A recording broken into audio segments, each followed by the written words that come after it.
Today, I'm going to talk about how I got into casting. And for those of you who don't really know what that means, basically, it is when I commentate over a esports type of situation, which in my case, it has been 99% Minecraft, but I have done a few other video games that I have casted over. But yeah, I'm going to explain kind of how I got into that because I actually never fully thought that I would, at least the way that I did. It just kind of happened randomly. But yeah, let's dive into the story. So, quite a few years ago, there was an event for a Twitch rivals called Squid Games, Squidcraft, which eventually got renamed to Survival Craft or whatever because, of a lot of different copyright issues. But going into that, I had heard about it, and I had heard that it was hosted by a Spanish speaking creator who was primarily inviting Spanish speaking creators into the event. But of course, there were English speakers as well. And I had one contact with a Twitch rivals person who doesn't work there anymore. I'm not going to say their name, but if you're here watching and listening, just know that I freaking love you because you've changed my life. But anyway, I hit up my guy, right? Because I was like, yo, like I saw that there's this event and I would love to participate in it. It looks really cool and awesome. And that's kind of the classic thing that I do. If I see an event that looks really cool and interesting and I have some sort of connection to the owner or someone who could get me in contact with the owner, I let them know. I say, hey, this looks sick. I'm interested. And so this person who used to work at Twitch Rivals, I let him know. And maybe like a few hours, I think it was literally same day, they messaged me back saying, hey, I think the roster is full, but would you be interested in casting? And mind you, when I sent the message that I was interested, I also slid in there that Spanish is my first language and I know how to speak Spanish relatively fluently. I mean, it's my first language, sure, but I don't really speak it on a day-to-day basis anymore, but I fully understand it and I can hold up a really good conversation with the level that I know it. And with that information, when he responded to me, he said, hey, would you maybe be interested in casting this as well? And I was like, oh, shoot, I guess. Like, I didn't really know what it entailed. I had no idea what any of it meant. But, I was like, shoot, as long as I'm somehow involved, like, how could I possibly say no? So instantly I was like, yeah, totally. Not knowing anything of what it meant to be a caster or really how to go about that. I mean, I had watched my friend Cara Corvus cast other Twitch rival shows in the past because I had been in a few Twitch rivals, so I would watch it back from the Twitch rivals perspective. But in terms of like knowing how to cast, I didn't really know anything. So eventually, when I got the email getting reached out to actually do the show and cast it, I instantly responded. I was like, yep, everything looks good. Everything sounds perfect. I didn't even check the details. I just instantly said yes. And then I realized and kind of had this like panic in my heart where I was like, wait, I don't freaking know how to cast at all. I don't know how to like just yap. And I don't know. It was a little bit scary and intimidating. And then even realizing that I was the person who would be the translator was another layer of stress that I just mentally was not prepared for. Because, like, again, I know Spanish, it's my first language, but if you're like, if you're a fluent Spanish speaker, normally speak very fast, especially if you're from a different region. I'm from Venezuela, and I think that we speak relatively fast, but like in comparison to like someone from like Puerto Rico, oh my gosh, I cannot understand Puerto Rican Spanish. That is just like way too fast, and my brain, my poor small little brain, sometimes can't understand words because they're all like merged into one breath, and I don't understand how people do it. So anyway, I was stressed because, well, number one, I had never casted before. Number two, I had to be a translator. And number three, I just didn't really know how to look at the camera. There was just so many different parts of being a caster that I wasn't fully comfortable with at the time. But I knew that I wanted to do it because I was really excited about doing it. There is this layer of stress that you get going into playing a competitive event, especially when there's a lot of money on the line. And to an extent, being on the caster seat is so much easier in terms of like you don't have to stress about performing really well at the video game. And I don't know, it was just something that I've always like somewhat taken interest to in terms of like I watched like Kara do it and I've watched a few of my other friends do it, but I never really thought that it'd be something I would do until it was presented to me. But after the first day, because that event actually, I think it was 5 or 6 days, after that first day, I was freaking locked in. I was having so much fun with it. It really just kind of felt like a podcast in a way, where you're just actively reacting to something and then just yapping to the co-caster, where you're just kind of yapping about whatever, talking strategy. I mean, that's literally right up my alley because I do love playing competitive games, and especially from an MCC background, I love to just like watch back and VOD review and just be able to say like, well, you see, it could have been done a little bit different because if you do something like this and like that, like just really analyzing things. And that's basically all it meant to be a caster, at least for that specific event. And it was just so much fun. I like instantly fell in love with it. Instantly, I was like, holy moly, I want to do more of this. And I ultimately did end up getting a few more gigs, specifically with Twitch Rivals. But I have done a lot of non-Twitch Rivals casting, which has just been my friends kind of like hitting me up saying, hey, we're just doing this event. Like, we're not really able to pay anything, and we just kind of want to do this event and have a caster. And I was like, yeah, bro, I'm in. Because at the end of the day, like, I want to build up that resume, which is kind of bad because I don't actually have a portfolio or a resume at all for my casting gigs, but maybe I should get that together. But I have done a lot more stuff even outside of Twitch Rivals. But then everything freaking changed when I got invited to cast for Twitch Rivals live at TwitchCon. Oh my gosh, that is such a bizarre feeling.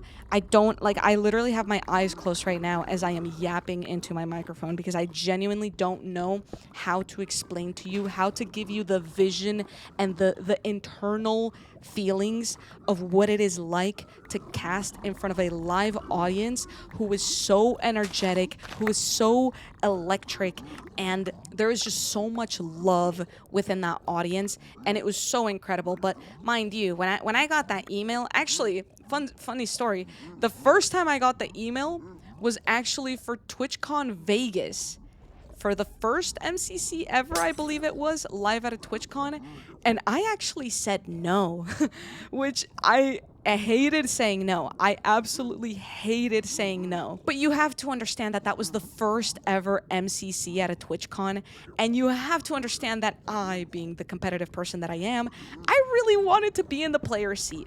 And so I got my experience with that, and I played my freaking little heart out, and I had so much fun with it. And then after I played it, I decided, okay, I got my one time in the gamer seat. Now I'm good. Like if I get invited to cast, I'll do that. If I don't, I'll see if I can be a player. Otherwise, I'll be in the audience. Like I'm always gonna be a #1 MCC enjoyer. You guys know that about me. So the next MCC after that was at TwitchCon Rotterdam, the first TwitchCon Rotterdam, I believe it was. And I actually did not cast that one, and I was in the player seat again. And oh my gosh, like, I know that this is about casting, but again, I have to tell you guys about the freaking audience. Like, it's so wild playing video games or doing anything in front of a live audience, because I literally remember just standing up because I was looking for my girlfriend in the stands, and I literally did, like, the classic, like, hand on my forehead trying to like look into the audience because there's a bunch of spotlights on you and it's like really bright and it's really hard to see anything. And anyway, I did that classic look, and I thought I saw my girlfriend, so I started waving, and then a bunch of people in the audience stood up and started like cheering for me, and I was like, what the heck, is that for me? Like, I was so confused. And I can't remember who it was. I think it might have been Shelby or Scott who turned to me, and they were like, what the heck is going on? And then they stood up, and then the audience started going even crazier after that. Oh my gosh, genuine goosebumps just even thinking about that. But anyway, it was the TwitchCon after that one that I officially got re-invited to cast, and I have said yes ever since. I say yes to that first because, you know, I love being a player. I absolutely do adore it. But in terms of casting, being able to analyze the way that an event goes, I feel like it's super duper fun. I have so much fun with it. And again, like I said, I am #1 MCC enjoyer. Like, you cannot tell me that anyone else loves MCC more than I do, because I have literally VOD reviewed every single perspective of literally everything ever. I know so much about the players. I know so much about the lore, and I'm just like tapped in, okay? I love MCC. So of course, when I'm offered to cast it, I just feel like it is just such a great opportunity to show off that skill. And I just remember one of the best compliments I've ever received was from both Impulse and Skiz after the first time that I ever casted, and they were completely in awe and saying like, wow, Jojo, like, I could have sworn that this is like your main job. And I was like, dang, really? Like, that was my first time ever doing that. And they were so in shock. And like, I don't know, that was just like genuinely such a heartwarming moment for me. And yeah, I just genuinely love casting so much. I think it's crazy. If you're that ex-Twitch employee listening to this, I want you to know that you genuinely changed everything for me. Like, I never knew that I would have this sort of love for casting. I never like really saw it in the light that I see it now prior to actually doing a casting job myself. And like, now I see it in a light of like, I don't know, it's just such a genuine good time. And again, the analytical side of it and the logical side of it is so much fun. And now I'm freaking going to TwitchCon again this year, literally in like 2 days. I'm filming this 2 days before my flight, and I'm gonna go freaking cast Twitch rivals once again at TwitchCon Rotterdam, which is insane. And I also have another casting gig already lined up, which a lot of you might have already seen on Twitter and stuff, but I'm also going to be one of the casters for Curryway's event Gridlock, and that's going to be a freaking wild ride, and I'm so excited because, again, I'm super tapped into like Minecraft competitive stuff, but I also feel like I'm not tapped in enough in other niches of Minecraft. So like, for example, speedrunning. Like, I really want to get into that. I think MCSR, all of the ranked stuff that they're doing, the playoffs, the mid-offs, everything, like, I want to be part of that as well. And I want to like keep playing it and keep trying to learn more about the actual game so that I can actually have that insight as a caster. Obviously, it's not my only goal to be a caster. Like, I also really want to get good at like speedrunning and stuff, but you know, I also think of it in terms of like, how could I possibly cast this as well now, which is kind of cool. Like, I don't know, it's kind of like a unique way of thinking about playing video games, because if you kind of think about it, normally casters are ex-pros or people who have coached or people who have been somehow involved with the sport or the esport. And I don't know, that's kind of where I'm at. Like, I'm like super tapped into MCC. I've done my absolute best that I could there, and like, now I get to yap about it on a couch. Like, oh my gosh, I don't know, it's so exciting, and I'm #blessed. I'm also really excited for Gridlock. So that's kind of a little bit of lore as to how I got into casting, but I definitely am not stopping anytime soon. I really want to keep going. I want to keep learning more. I do remember reaching out to Kara ages ago for some advice, and I think she really helped me out a lot then. And it's funny too, because my friend Rek also started doing some casting stuff, and he even asked me, which just like made me like think back on when I asked Kara, and it's just like such like a beautiful circle moment of like, life is just this giant circle, and we're just always teaching each other things. And anyway, I don't know, this was getting a little bit too philosophical for me, but yeah, I'm really excited to do more casting stuff. And if there's any of you watching or sorry, listening, I guess, to this, who are maybe thinking about wanting to cast in the future, I would say that I definitely had a very niche way of getting into it. I think obviously having a different language in my back pocket obviously helped me a lot with that, but I think the best way to get into it, if you are trying to get into it, is just start building a portfolio. Do smaller projects that are free. Do projects of your own. I mean, hey, take my friend Wade as an example. Him and my other friend Cece actually cast Block Wars on their own like streams all the time. And now I'm going to be casting with him live at TwitchCon. And we casted together live at TwitchCon last year as well. So, you know, sometimes all you need to do is just yap to yourself on stream, and sometimes that's good enough of a portfolio to really showcase that you are good at what you do, and maybe you should get hired to do casting jobs as well. Thanks for watching. You guys should totally watch the broadcast live on Sunday. I don't know exactly what time it'll be because time zones are weird and confusing, but it'll probably be early in the day, PST. So anyway, be on the lookout for that, and be on the lookout for Gridlock, and be on the lookout for my YouTube channel because I'm going to be uploading videos, and be on the lookout look out for literally everything because I'm always overworking myself and doing a bunch of things. Okay, thank you for watching. Bye.